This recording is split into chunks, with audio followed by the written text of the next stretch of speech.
Հարգելի հայրենագիստեր, պարոն Վարդևանյան,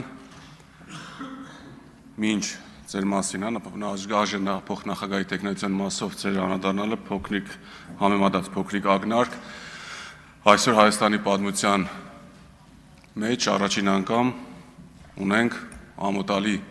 իրադարձություն կապված մեր կաթողիկոսի հետ,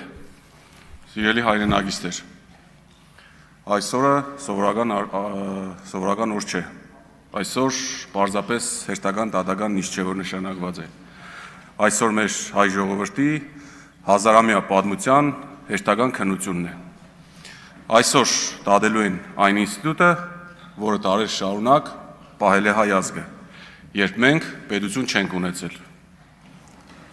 ով է պահել հայ ժողովրդին, երբ Հայաստանը բաժանվել էր թշնամիների միջև, ով է պահել հայոց լեզուն, հայոց գիրը, մեր հավատն ու ազգային ինքնությունը, երբ պետականությունը կորցրել էինք, ով էր հայի տունը, երբ հայրենիք չունեինք, ճիշտ եք, դա հայ առաքելական Սուրբ եկեղեցին էր, այո, այն եկեղեցին, որի դեմ այսօր հերթական հարվածն է հասցվում, դարեր շարունակ եկել են ու անցել են պարսիկները, արաբները, սելջուկները, մոնղոլները, օսմանցիները, խորհրդային իշխանությունը, բոլորը փորձել են կոտրել հայոց եկեղեցուն, բոլորը փորձել են ծնկի բերել մայր աթոռը, բայց նրանք անցել են, իսկ եկեղեցին մնացել է, որովհետև եկեղեցին պարզապես շենք կամ հոգևոր կառույց չէ, եկեղեցին հայ ժողովրդի հիշողությունն է, մեր արժանապատվությունն է, մեր ինքնությունն է, մեր գոյության ապացույցն է, ու պատահական չէ, որ Հայաստանի Հանրապետության սահմանադրությունը հստակ կարգավիճակ է վերապահում հայ առաքելական Սուրբ եկեղեցում, ճանաչելով նրա բացառիկ առաքելությունը հայ ժողովրդի հոգևոր կյանքում։ Սա իրականում գեղեցիկ նախադասություն չէ, սա 1700 տարվա պատմության իրավական ճանաչումն է։ Ու հենց այդ պատճառով պետությունը սահմանադրական պարտավորություն ունի հարգել եկեղեցու ինքնուրույնությունը։ Բայց պետությունը իրավունք չունի իրեն վեր տասել եկեղեցուց։ Պետությունը իրավունք չունի խառնվելու եկեղեցու ներքին կյանքին այնպես, որ կասկածի տակ տրվի նրա ինքնուրույնությունը և տարերով ձևավորված կարգը, որովհետև իշխանությունները գալիս են ու կնում են, իսկ հայոց եկեղեցին շարունակում է կանգուն մնալ։ Այս իշխանությունը նույնպես անցնելու է, ինչպես անցել են իրենից առաջ եղած բոլոր իշխանությունները։ Այսօր, այո, կարող եք ունենալ իշխանություն, կարող եք ունենալ մեծամասնություն, կարող եք ունենալ ուժային կառույցներ, բայց դուք երբեք չեք ունենալու պատմության արտարացումը, եթե ձեր անունը կապվի հայ ժողովրդի հոգևոր հիմքերը խարխրելու փորձի հետ։ Ես ուզում եմ մի բան ասել, որը հնարավոր է շատերին դուրս չգա։ Երկրային դատավորը կարող է քննել իրավական հարցեր, բայց ոչ մի երկրային դատավոր չի կարող դատել հայոց հայրապետի հոգևոր առաքելությունը։ Ոչ մի վճիռ չի կարող փոքրացնել այն տերը, որ ամենայն հայոց կաթողիկոսությունն ունեցել է մեր ժողովրդի կյանքում։ Այս դահլիճում, պարոն Հարությունյան, բոլորս ժամանակավոր ենք, այս մանդատները ժամանակավոր են, այս պաստորները ժամանակավոր են, բայց Էջմիածինը, պարոն Քոչարյան, մնալու է նաև մեզանից հետո։ Հայոց եկեղեցին, շնորհակալություն, մնալու է նաև մեզնից հետո։ Ու այդ հիշողության մեջ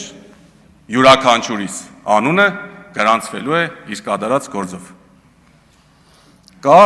դատաստան, որը այո, հնարավոր է բողոքարկել։ Կա դատաստան, որի ժամկետները կարող են երկարաձգվել։ Բայց կա նաև դատաստան, որը երբեք չի սխալվում։ Դա պատմության դատաստանն է։ Դա խեղճի դատաստանն է ու հավատացյալ մարդու համար նաև Աստծո դատաստանը։ Ու այդ դատաստանի առջև պաշտոն չկա, անձեռնմխելություն չկա, այդ Դադաստանի առջև իշխանություն չկա, ու մենք այդ Դադաստանի առջև բոլորս հավասար ենք։ Ուստի կոչ եմ անում բոլոր նրանց, ովքեր այսօր վաղը որոշումներ են կայացնելու, հիշեք, որ ձեր առջև կանգնած է ոչ միայն մի մարդ, այլ մի հաստատություն, որը 1700 տարի եղել է հայ ժողովրդի ողնաշարը։ Հայրապետին դուք կարող եք կանգնեցնել դատարանի առջև, բայց կա մի տեղ, որտեղ հայրապետը կանգնած է Աստծու առաջ, իսկ դուք պատմության առաջ։ Ու հավատացեք, պատմության Դադաստանը շատ ավելի խիստ է, քան ցանկացած դատարանի դատավճիռը։ Սուրբ Գիրքը մեզ հիշեցնում է. Աստված կանգնում է դատավորների վրա եւ Դադաստան է անում նրանց։ Թող յուրաքանչյուր որոշում կայացնող հիշի. վերջին խոսքը երբեք մարդունը չէ, վերջին խոսքը Աստծունն է։ Այսօր մեր ելույթների ժամանակ, եթե չեմ սխալվում, պարոն Սարգսյանն ու պարոն Ղազինյանը երկերից փոքրիկ հատվածներ ասեցին, մի երկի փոքր 4 բառեր ես նշեմ, որտեղ նշվում է. Հայաստան աշխարհ, խաչդ չհանես։ Շնորհակալություն։ Ինչ վերաբերում է ձեզ, պարոն Վարդևանյան, ձեր տեխնացությանը, իմ համար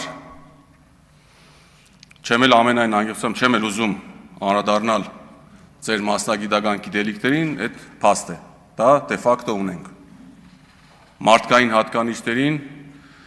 նույնպես փաստ է, դա էլ դե ֆակտո ունենք։ Իմ համար միայն ցավալի է այն, որ իրավաբանական, փաստաբանական ձեր գիտելիքները